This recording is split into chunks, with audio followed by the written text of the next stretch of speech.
Good morning. My name is Vladimír Zeman and I'm the president of the European Gymnastics Trampoline TC. I would like to welcome you all for the second webinar about twisting organized by the Trampoline TC. I'm very pleased to introduce you to expert who is world-leading authority in mechanics of twisting. Our expert today is Dr. Fred Yeadon, Emeritus Professor of Computer Simulation in Sport at Loughborough University in England. He researched the mechanics and control of the twisting somersault in trampolining, diving, gymnastics, and freestyle skiing during his university career. He has also published more than 40 articles on this topic in scientific journals and coaching publications. He also cooperated with world champions and national coaches. Now he is with us and he will share his experience in mechanics of twisting in somersault. Good morning, good morning, Fred. Yeah, good morning, Vladimir.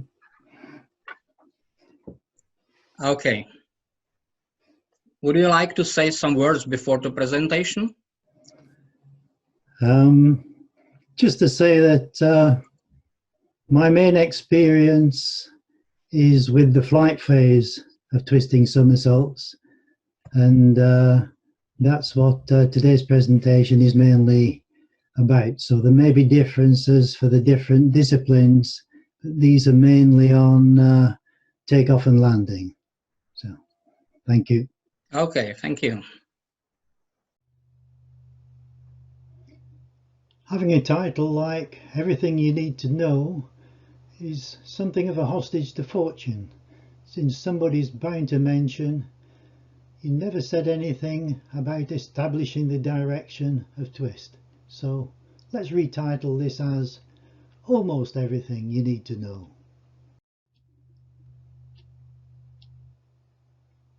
In the flight phase of a gymnastics movement, if a body holds a fixed configuration, it behaves just like a rigid body does. We can describe the three-dimensional motion of a rigid body or a human body using 3 rotations about 3 axes. The somersault axis is fixed in space and is typically horizontal. The twist axis is fixed in the body, so we have a twist to the left or a twist to the right. And the tilt angle is the angle between the twist axis and the vertical somersault plane. There are only 2 modes of motion for a rigid body. So if you throw a brick in the air, it can only do one of 2 things. Either we have a twisting somersault, here we have a full twist in each somersault,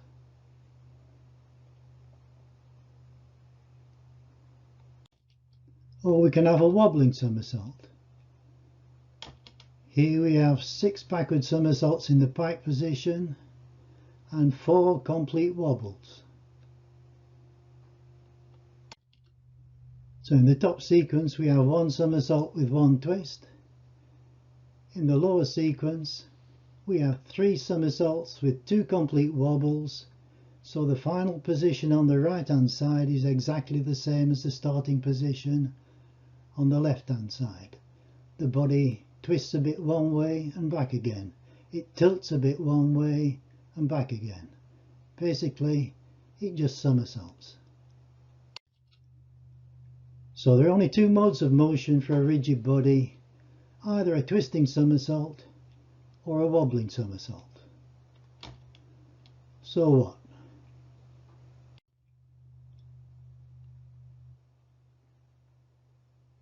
"60 years ago, a diving coach called George Rackham said that Piking will slow the twist but will not stop the twist.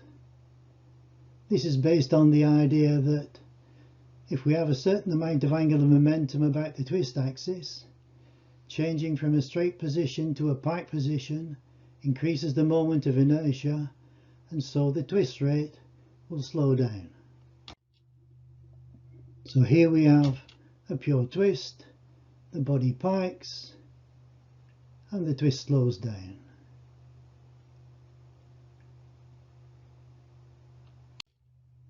However, if we have a twisting somersault, here we have 2 somersaults and 2 twists, the body pikes, and we go into the wobbling somersault mode. So effectively, piking stops the twist. So this is an example that if we understand the mechanics of the aerial motion of a rigid body, we may gain some insight into the motions of a multi-body system such as the human body. If twist starts when the body is in contact with the gymnastics apparatus, then contact twist is used. So contact twist is initiated during the takeoff phase. Here we have an example of a double twisting somersault where the twist starts early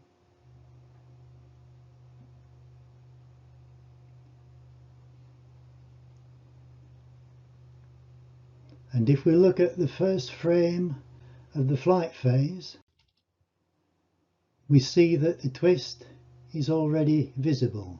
So the twist has started during the contact phase. If twist starts when the body's lost contact with the gymnastics apparatus, then aerial twist is used. So aerial twist is initiated during the flight phase. This example, we have a full twist in which the twist is delayed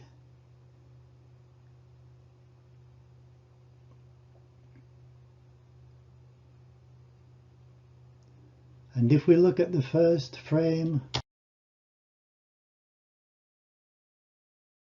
of the flight phase, then no twist is apparent.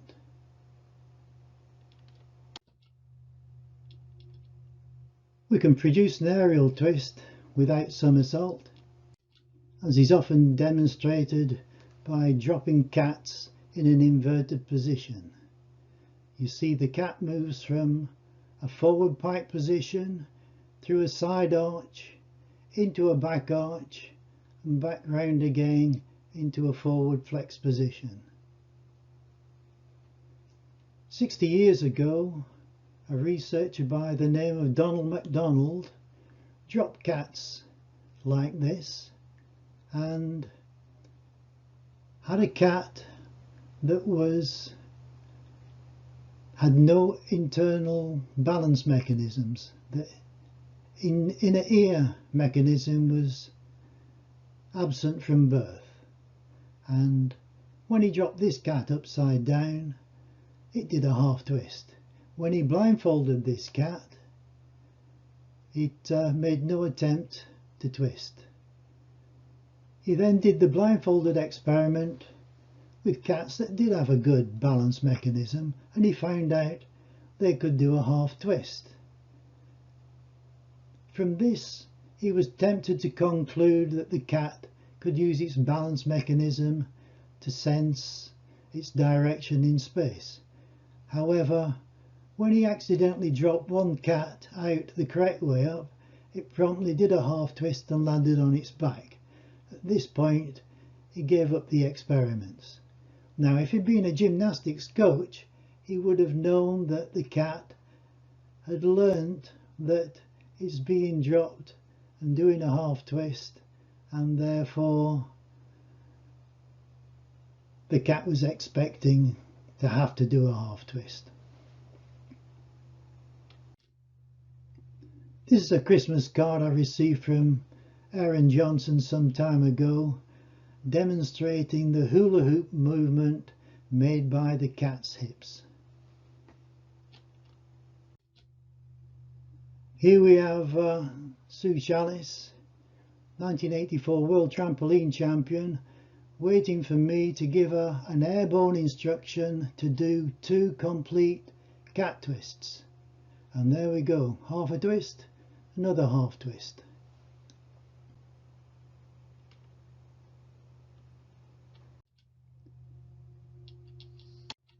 If we have somersault, then it's easier to twist. If the body's somersaulting about a horizontal axis and then by some means it is tilted out of the vertical somersault plane, it will start to twist. And the bigger the tilt angle, the faster the twist. Much of the understanding I've gained on twisting somersaults has come from a computer simulation model which has 11 body segments connected by 10 joint centers. So there are 4 arm segments, 4 leg segments and 3 spine segments.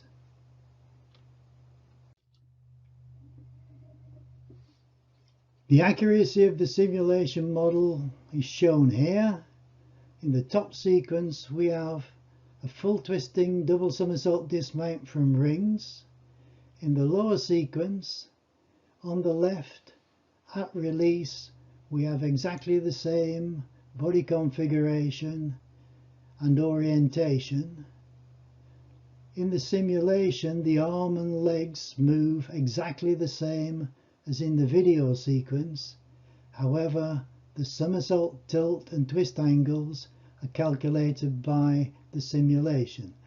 So the agreement between the video and simulation drifts off as we go from left to right, so that at the final position on the right in the lower sequence, the simulation has over twisted slightly. However, it has still done a full twist, mainly in the second somersault of the double somersault dismount. If we want to tilt the body over sideways out of the vertical somersault plane, the obvious way of doing this is to use an asymmetrical arm movement. In the top sequence, which represents our gymnast either floating in space or in a jump, the arms move anti-clockwise from our perspective, and the body rotates in the opposite direction clockwise from our perspective in order to maintain the angular momentum as 0. In the lower sequence we have a forward somersault where the angular momentum is not 0. We have exactly the same arm action that produces a very similar amount of tilt. And at the half somersault position we've achieved 1 twist in this example. For backward somersaults we use the opposite arm action. So for a twist to the left, the arm action is left arm down, right arm up, and the top sequence tilts in the opposite direction to the previous example. In the lower sequence, in a backward somersault, the body tilts again in the opposite direction, but we still get a twist to the left. And on the right hand side, a similar amount of tilt has been produced as in the top sequence. We can also use asymmetrical hip movement to produce tilt. If this is done in a plain jump, then we can see in the third graphic the body is flexed over the right hip, which corresponds to left arm up, right arm down, which in a forward somersault will give us a twist to the left. In a jump it gives us a very small twist to the left, and very little tilt. However, in the lower sequence, we have a rigid body effect known as nutation, which increases the tilt angle up to the quarter twist position. This is accentuated with the wide arms, and at the quarter twist position the arms can be brought close to the body. At the half somersault position on the right in the lower sequence, we've produced 3/4 of a twist. The same kind of movement can be made in a backward somersault. In this example, the body starts from a straight position and flexes over the left hip. This lowers the left arm and raises the right arm, so the direction of twist is going to be to the left. In the top sequence, we have very little tilt produced, whereas in the lower sequence we have enough tilt to produce half a twist after half a somersault.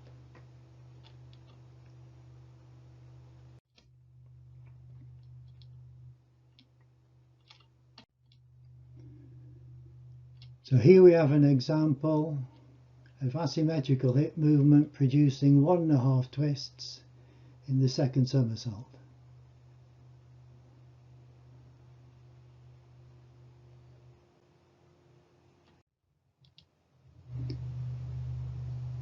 If we want to learn a 1.5 twisting somersault, then as a prerequisite we require a pike forward somersault with an early straightening out. In this sequence we have a pike somersault with an early kick out into a wide arm straight somersault, then over one hip produces half a twist with wide arms and again, and then when the arms are brought close to the body, this becomes 1.5 twists. In a double somersault, we can produce a wide arm half twist, which becomes 1.5 twists when the arms are brought close to the body.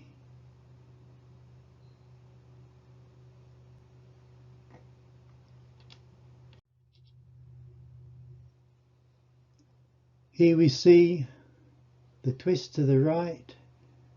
In the second graphic, the body is flexed over the left hip, and on the right hand side the body is flexed over the right hip to remove the tilt.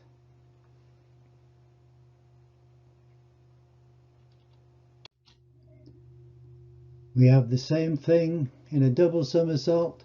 Again, the twist is to the right here, with the body initially being flexed over the left hip in the fifth graphic. Then for the landing, the tilt is removed by a combination of asymmetrical hip movement and asymmetrical arm movement.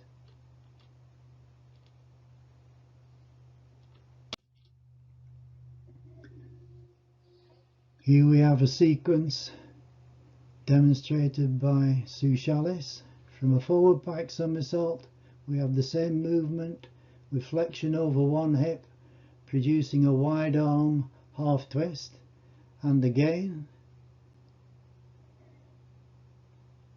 Then when the arms are brought close to the body, we have 1.5 twists, and again.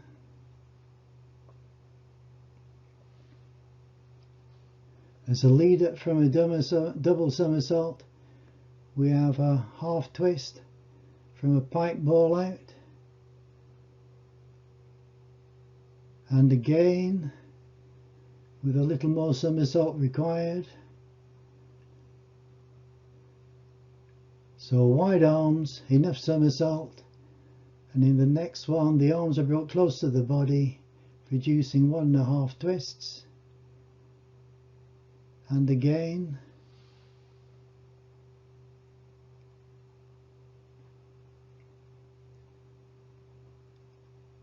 In a double somersault, we have a half twist with the arms close to the body all the time. Another one with the arms a bit wider. A little more somersault required, and an extra one with the arms wide and sufficient somersault. So then when the arms are brought close to the body, we have 1.5 twists.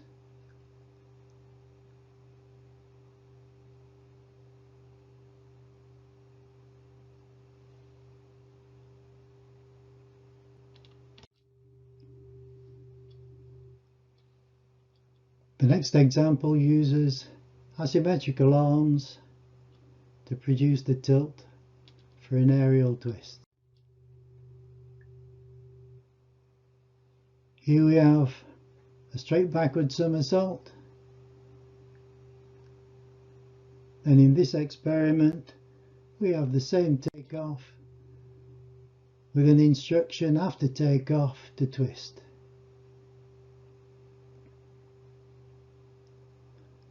You can argue whether there's more asymmetrical hips there or asymmetrical arms. However, in this learning progression, it is all asymmetrical arms because it's all simulation. As a prerequisite, we need a straight backward somersault with the arms raised at takeoff. First of all, we just have a straight backward somersault with wide arms, and again. Next, the left arm is dropped to the horizontal, producing a half twist, and again.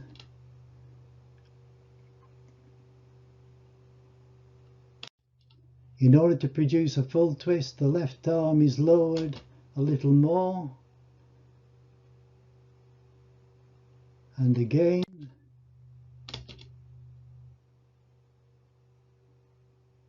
Here the body lands tilted, so either the beginner exits the trampoline stage left, or the beginner adopts the next stage, whereby the tilt is removed at the end of the movement by squaring out the arms, using asymmetrical arm movement again. Finally, we have a left arm lowering followed by a lowering of the right arm and a square out at the end, and again.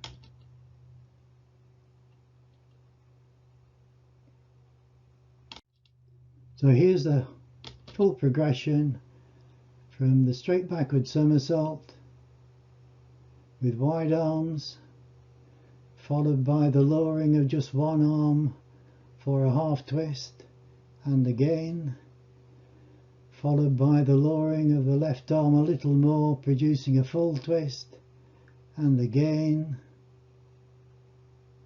and then the same thing with the square out at the end, and again, and finally the sequential arm drop with a square out at the end. So this graphic shows the final movement of a sequential arm drop. First the left arm is lowered, then the right arm is lowered in a backward somersault, producing a twist to the left. The arms are held away from the body so that we only produce one twist. If the arms were brought close to the body in the mid phase, then we'd be able to obtain 2 twists in the somersault. We can do the same thing in a double somersault. Here we just have a double straight somersault. Next, we have a slight asymmetrical arm movement, producing a full twist, and finally, again we have a slight asymmetrical arm movement, producing a double twist. This last sequence is shown here for the 2 twists you will notice that the twist starts relatively early, so that after one somersault we've got about 3/4 of a twist produced. So instead of a back in double full out, we could call this a late 3/4 in, 1/4 out. This is a demonstration of an earlier version of the progression for learning a full twisting backward somersault. We have one arm drops with a half twist to the right, and again the right arm drops and we twist to the right, and then the next stage didn't proceed too well. Here Sue has managed to get into the contact twist groove, which is difficult to get out of.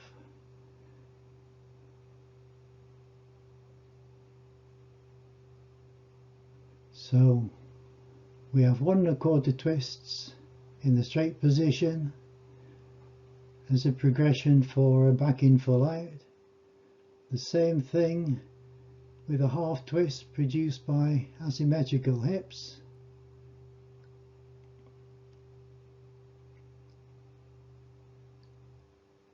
And again,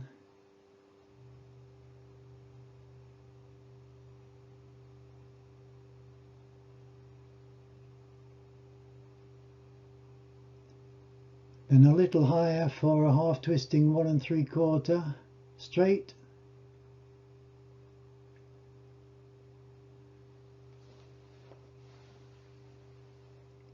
and again. If you can do this in the straight position, then you don't really need any more somersault to put a Barani on the end. Here we have a little more somersault, but maybe not quite enough. And again.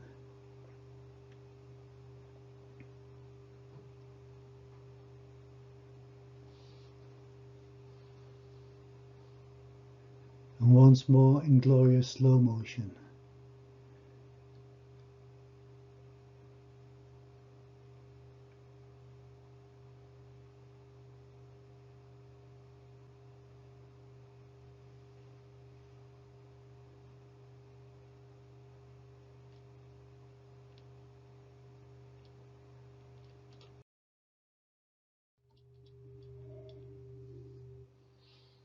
If we look at the same kind of movement done using contact twist and aerial twist, first of all, let's have a backward somersault with 2 twists using contact twist. So the arms are symmetrical throughout and the twist starts during the takeoff from the trampoline bed.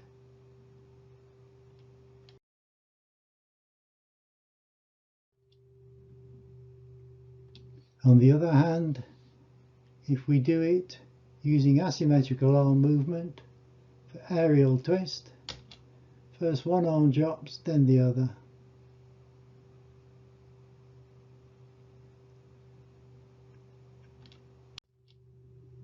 For the contact twist, we have a certain amount of tilt visible in the middle graphic. If we change to aerial twist, we have slightly less tilt.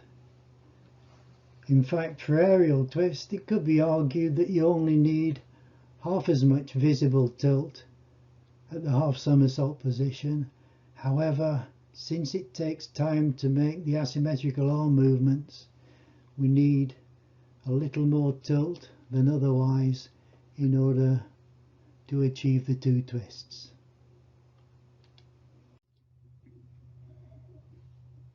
The situation in double somersaults looks somewhat different. Here we have a double full in the first somersault and a double full twist in the second somersault.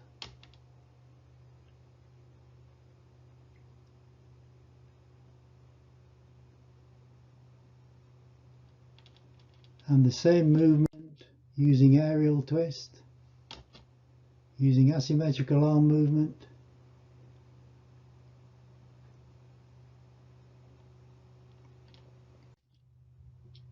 For the contact twist, we note that there does not appear to be any tilt at the one somersault position, whereas at the half somersault and 1.5 somersault positions, we've got considerable tilt. This is because for contact twist, typically the tilt away from the vertical disappears of its own accord after 1 somersault and 2 somersaults. For aerial twist, the situation is different. Once we've produced the tilt, it stays there until it's removed near the end of the movement.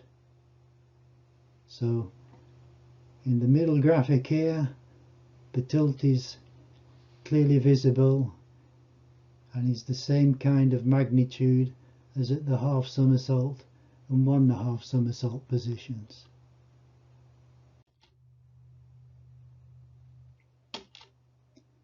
In many sports, we find that aerial twist is used by elite competitors rather than contact twist.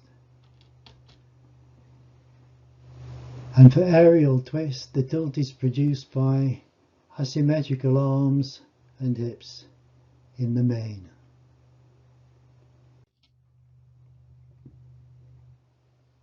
We might ask the question, what's the most twists you can produce in the second somersault of a double somersault on trampoline?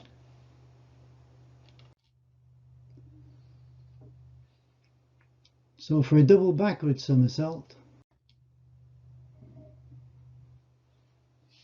this is the technique shown in between the 2 somersaults. So towards the end of the first somersault and the beginning of the second somersault, the body is flexed over the left hip with wide arms. We have about 1/4 of a twist produced at the 1 somersault position, and then the arms are lowered sequentially.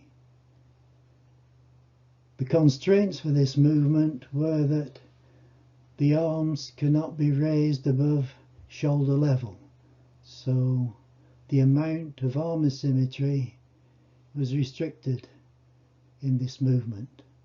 So it's primarily an asymmetrical hip technique assisted by asymmetrical arms as they're brought to the body sequentially. This is what the movement looks like from the side. We can see that after 1 somersault, the body's done 1/4 of a twist, and the left arm has already been lowered. Near the end of the sequence, we can see asymmetrical arm movement in order to remove the tilt. This time the arms have been allowed to be raised above shoulder level in order to help remove the tilt. From the front view, from the end of the trampoline, again we see we've got 1/4 twist at the 1 somersault position, and we have asymmetrical arm movement towards the end of the movement.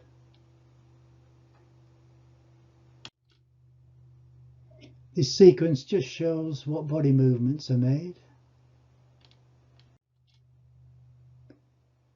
Here we have the same movements in the double backward somersault and the side view.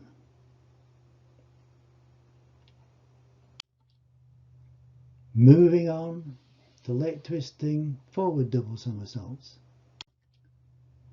This is the technique in between the 2 somersaults, so towards the end of the first somersault on the left and the beginning of the second somersault on the right.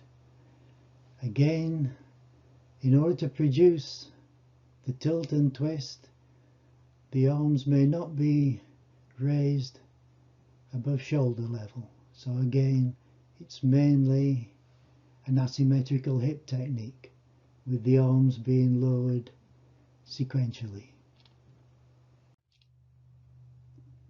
In this case, we can produce 3.5 twists. We're restricted to 1/4 of a twist in the first somersault.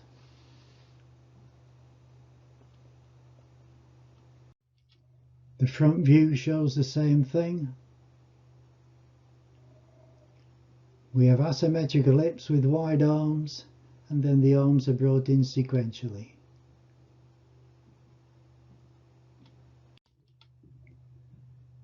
These are the movements that are made without the somersault and twist.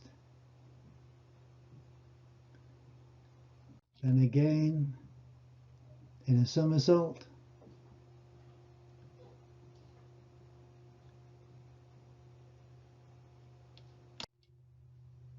And then the side view.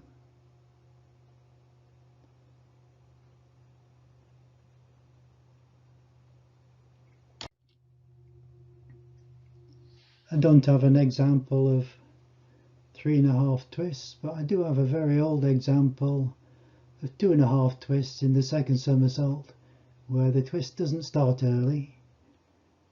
This is Paul Luxon from 1970, filmed on 8mm. And again in slow motion, which has magically changed the colour of his shirt.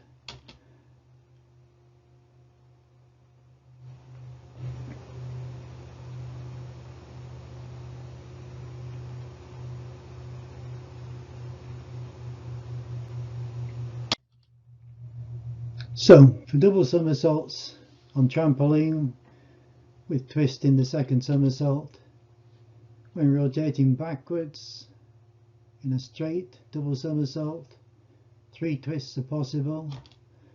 When rotating forwards from a pike position, 3.5 twists are possible.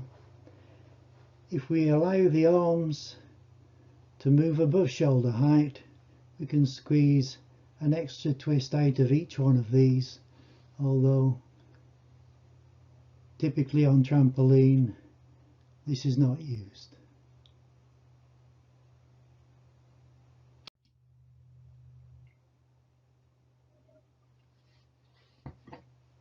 In both twisting somersaults and non-twisting somersaults, we need to control the movement. As an example, for non-twisting somersaults, we note that a rigid body without control is unstable. If we watch the second car here, it does a half twist and 2.5 somersaults, and fortunately lands the correct way up. For a human doing a double straight somersault, in order to avoid producing an unwanted half twist, corrections can be made using asymmetrical arm movement. In this sequence we have a rigid body half twist followed by a control system in which the time delay increases, and as it increases you start to notice the asymmetrical arm movement more and more until the time delay becomes too big and we can't control it anymore. Here's Paul Luxon demonstrating a double backward somersault, and we can't really see any arm correction, although it has to be there.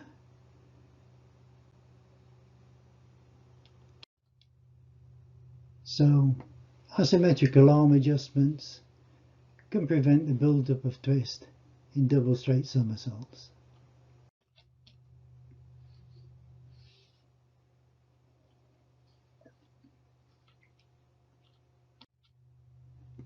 Here we have a virtual reality system whereby there are magnetic sensors on the arms which will be translated into the simulation.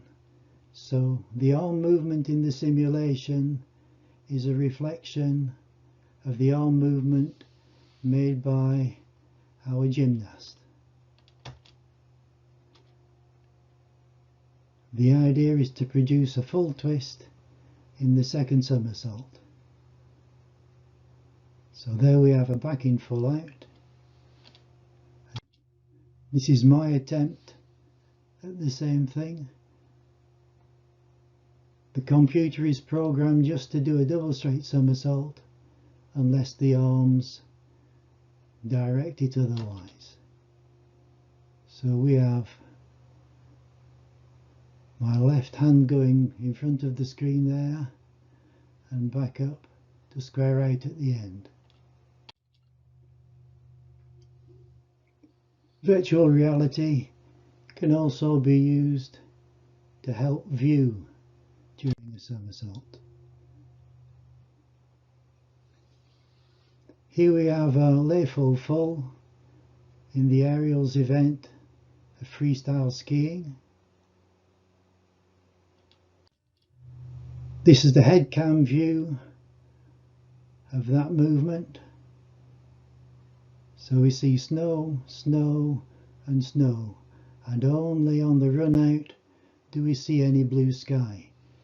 So the skier positions his head so as to be looking downwards all the time.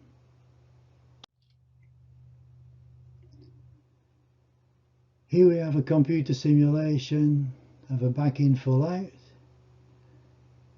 and next we'll look at what the computer head camera sees using an automatic head movement that puts the head back when the body's upside down and then brings the head forwards when the body's the right way up. So we have half a twist to the left followed by a Baroni to the left. Our real-time viewing consists of a device on the top of our gymnast's head which records his head movements, and these head movements are put into the computer view of the back in full out, which shows the view that's dependent upon the gymnast's head movements. So the idea is for the gymnast to keep the trampoline in view as much of the time as possible. Not overly successful here.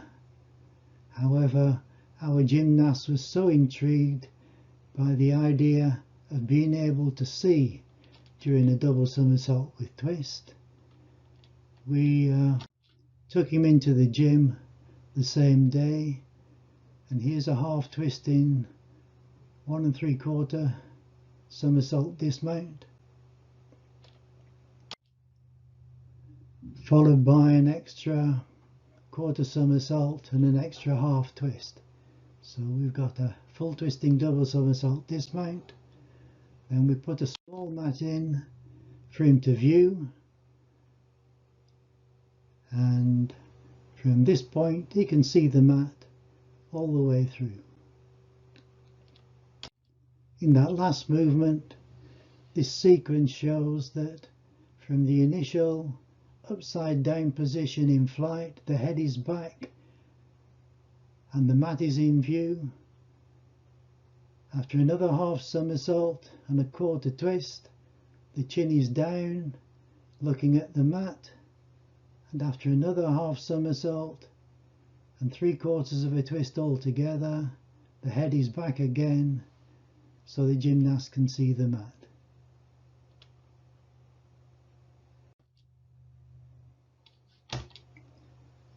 In looking at high bar dismounts from the Olympics, those gymnasts who viewed doing double somersault dismounts increased from 20% in 2000 to 42% in 2016.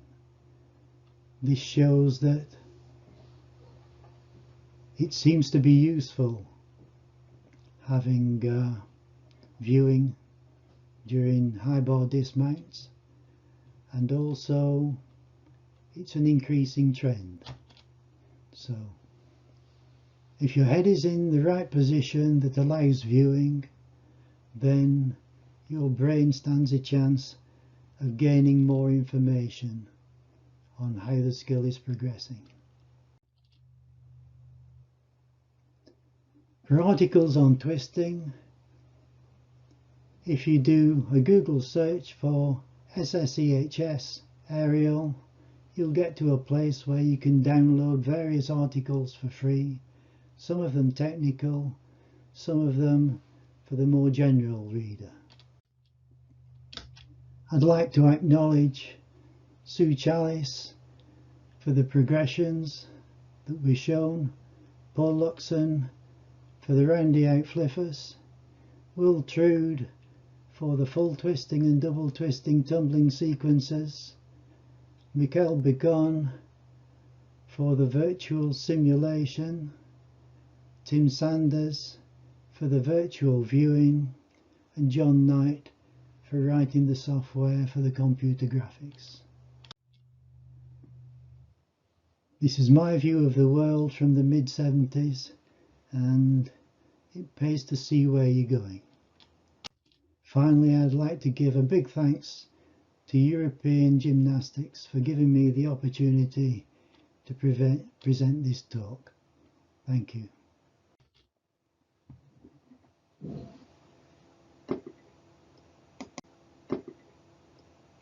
Thank you, Fred. You're welcome. Let's start with question and answers.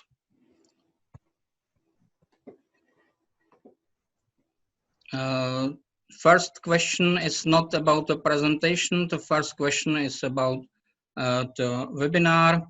The lecture, the webinar will be seen on the UEG website and also on UEG YouTube channel. You all will get the link to the presentation, to all the webinar after proceeding of the video. Fred, are you able to open questions and answers? Yes, I've got one question here in front of me. Shall I go answer live? Yeah. The question is, why does aerial twisting require less tilt angle than that seen for contact twisting, for single somersaults? I'm not sure if I was through there. I'll just say it again. The question is, why does aerial twisting require less tilt angle than contact twist? And the reason is, for aerial twist, the somersault axis is horizontal, fixed in space. Whereas really, for contact twist, because we're twisting and somersaulting at takeoff, the effective somersault axis is already tilted in such a way that it looks as though it's tilted twice as much after half a somersault and not tilted at all after one somersault. And so we might expect to have twice as much visible tilt for contact twist away from the vertical as we do for aerial twist. So angular momentum is a three-dimensional quantity, and the angular momentum vector is horizontal for aerial twist, but it's not horizontal for contact twist. Okay, thank you. I see some questions also in the chat. Could you go to chat, Fred, please? Yeah. But before you start, okay, there is a question if you can get that certificate that you participated today. Sorry, we don't plan to give some certificates for participation of the people in the webinars. The second one is the asymmetrical hips action a thing you would teach or be a product of the biomechanics?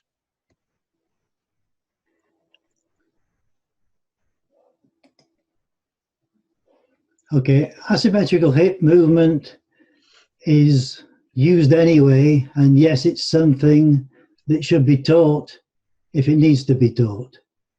It's not just a byproduct of biomechanics research. I mean, typically with biomechanics research, you're following what people already do in the main.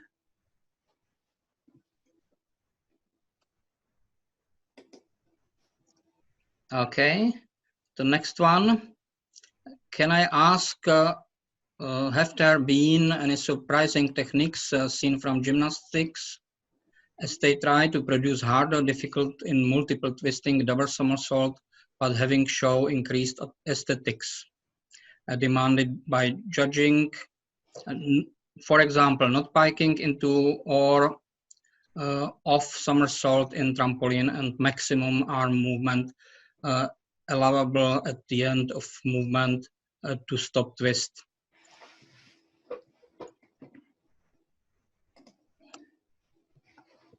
I wouldn't say there's anything surprising, but gymnasts do have to try and cope with rules which are not always mechanically based. So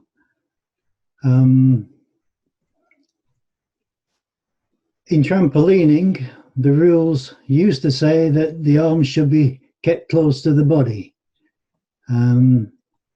I'm not sure exactly what they say nowadays because I couldn't find anything along those lines when I looked yesterday. But for example, for the asymmetrical hip technique, this works best when the arms are held wide.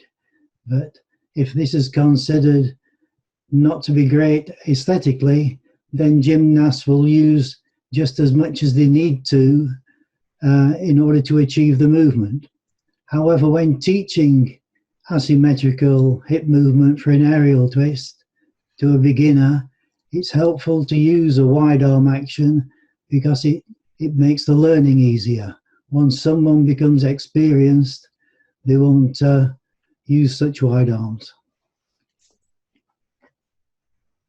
Thank you. We have another question in chat. Do some gymnasts only use only aerial twist and some contact twist only, or do most use a combination of both?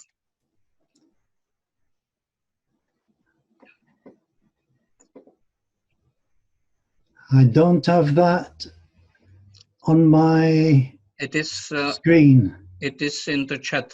I know if I just talk, can people hear me? Yes. Okay, the question is, do some gymnasts only use aerial twist and some contact twist, or do most use a combination of both? And the answer is, it depends what the movement is. For some movements, you've got a choice. So for example, for a Rudolph, for a 1.5 twisting forward somersault, whether it's on trampoline or in tumbling, some people may take the twist using contact techniques and some may do it using aerial techniques. For a Rudiite fliffus, you don't have a choice. You have to use an aerial technique. So where there is a choice, you'll find that some gymnasts do it one way and some do it another way. Okay, thank you. Just go to question and answers again. There's a question from Paolo. Does contact twisting prevent getting more height than aerial twisting? Okay, one advantage of aerial twisting is that you don't have to change your takeoff from a non-twisting somersault, whereas using contact twist makes it a more complicated takeoff in that you've got to produce twist as well as somersault, and this can lead to problems. It can lead to travel on trampoline. It can also lead to cast, so you move sideways. So it depends how good your technique at takeoff is. So you could say the advantage of aerial twist is you don't need to change your takeoff. Okay, thank you. Does a twisting somersault necessarily have a slower somersault rate than a non-twisting somersault with the same total energy?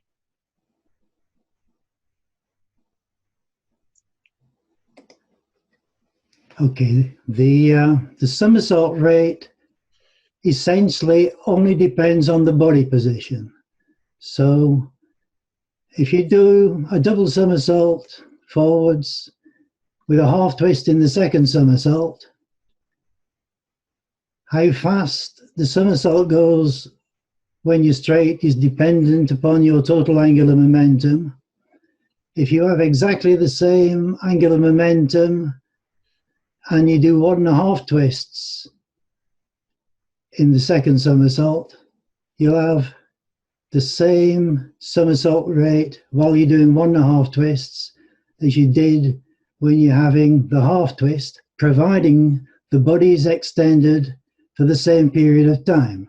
So if you can do a half out with a straight body, which is held for a sufficiently long period of time, you know you've got sufficient somersault to do 1.5 twists instead.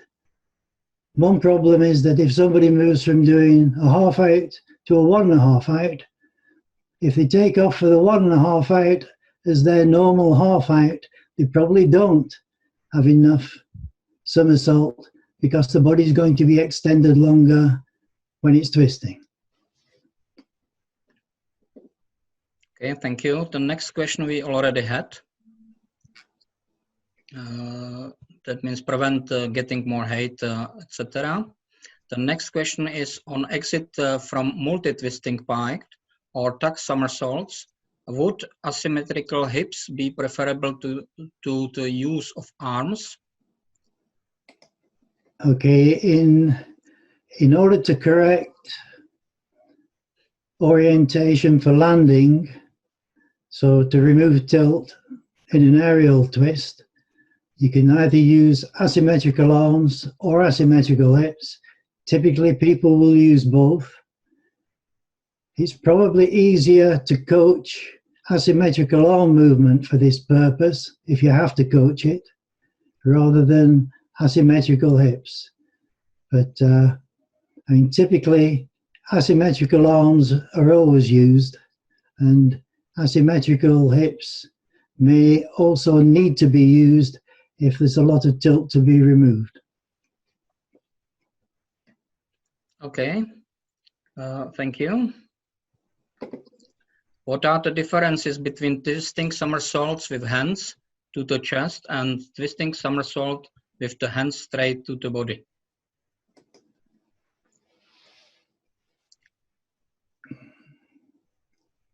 One advantage of having arms straight to the body is that if the judges are expecting this in a particular discipline, then it's going to score better.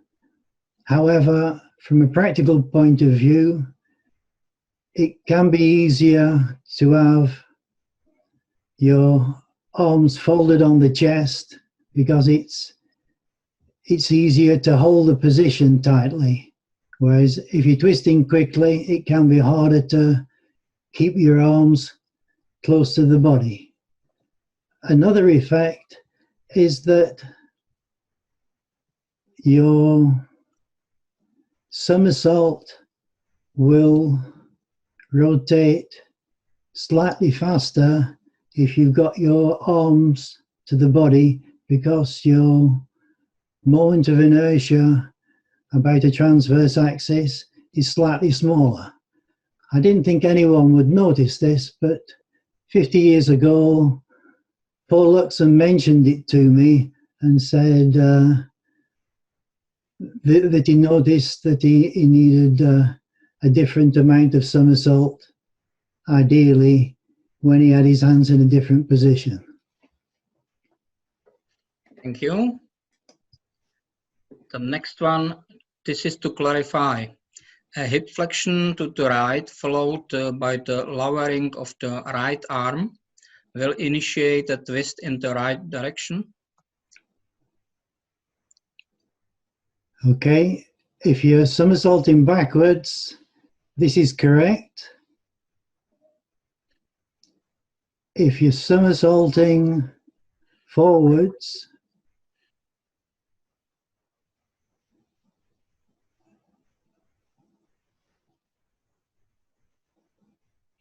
let me have a little think.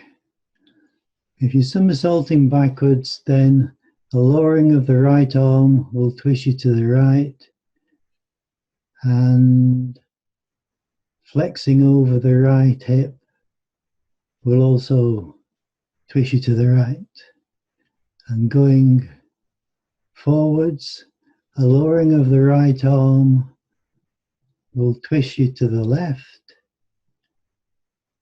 and a hip flexion to the right will also twist you to the left. Okay. I will have another think about that. It's easy to get this stuff wrong, but I think that's right. Yeah, I think as well. Okay. The next question is in chat section. Do some gymnasts use only aerial twist and some contact twist only, or do most use a combination of both? I think I've answered this one.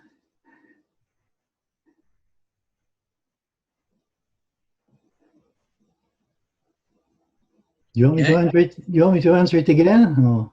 Yeah. You mean you have it already? I've already given the answer to this one. Okay. Yeah.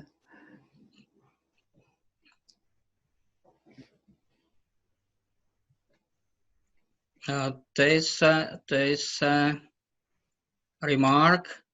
We didn't have this question yet. Okay. I will.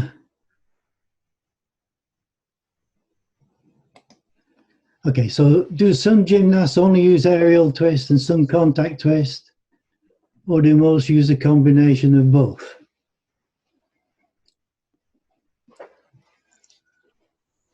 Well, I don't think there are any gymnasts who only use aerial twist, who do a variety of movements, and I don't think there are any gymnasts who only use contact twist, who do a large variety of movements.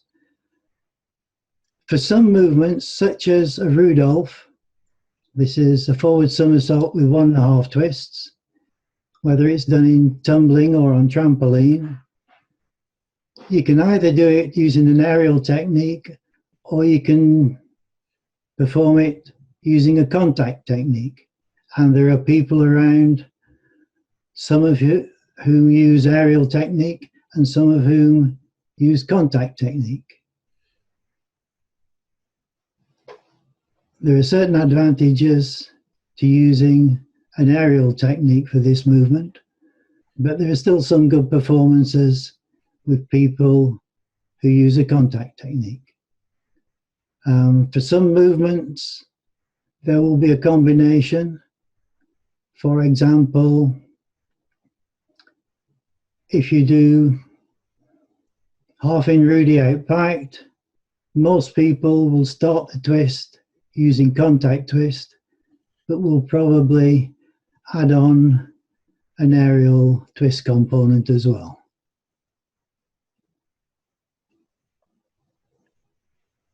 Okay, Thank you very much. At the moment, there is no more question, but we have here our special guest, who is Sue Cellist, 1964 world champion and the person who was one of the gymnasts in the presentation. Sue, you can talk and tell us a bit about your experience and about your memories on this research and work with Fred and the twisting. Hey, Vladimir and Fred, can you hear me? I can Yes. hear you, I can't see you. Do you want to see me? Oh, yes, please. You don't have, yes, now. Hi. Hey. Okay, so first of all, great to see you both. Really enjoyed the presentation. Very flattered to still be part of it. I didn't expect that. I thought that Fred would have found much better modern gymnasts that could do exactly what he said, just like that. Braver than me. So in the presentation, well, first of all, I competed over quite a long time. So when I started, it was very acceptable to twist with your arms up by your chest and to do contact with stuff. And by the time I finished, it really wasn't. So I needed to change my habits, and having Fred there to convince me that if I just trusted him and did, this very straightforward movement, it would all be all right, was key. So thank you for that.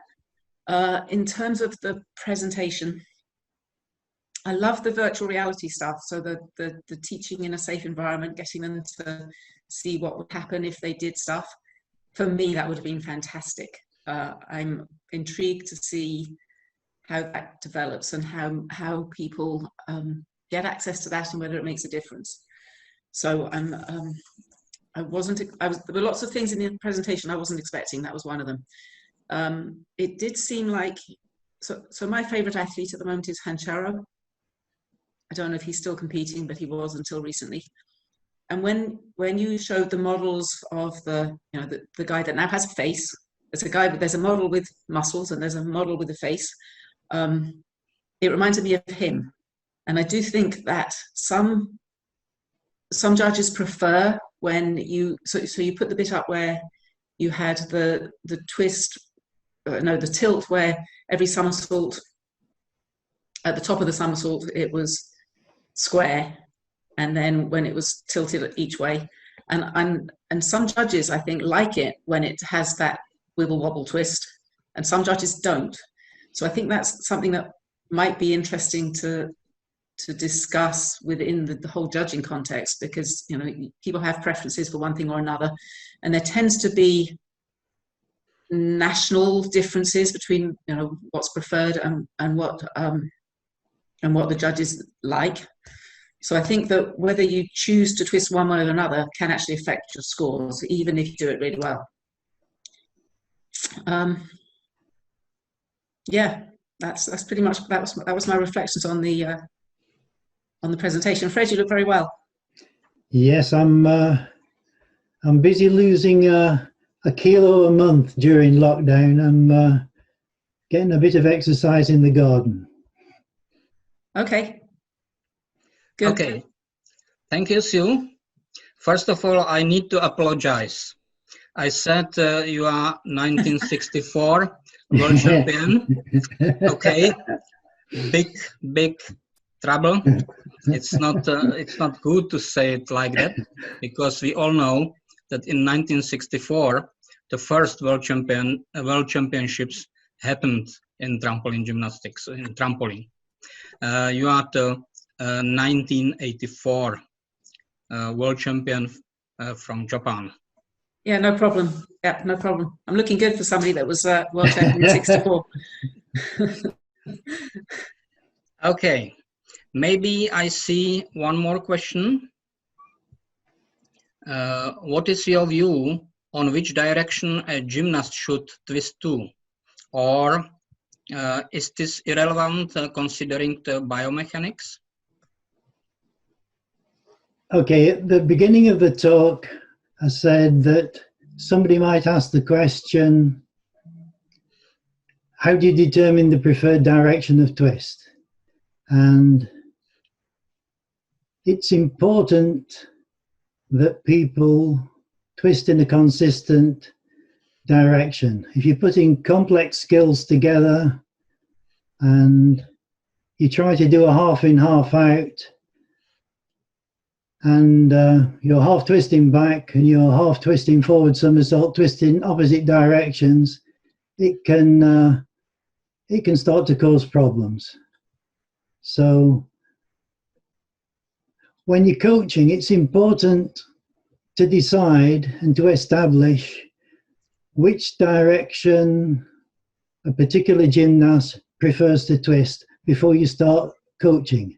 And it's very easy to forget this. I'm continually reminded of it whenever I coach, and I coach very occasionally. So various people have different methods of establishing the preferred direction of twist. Some people spend quite a while, that is several minutes, having the person demonstrate a variety of movements, trying to twist one way and trying to twist the other. And if you do this, you'll probably establish quite easily the preferred direction of twist.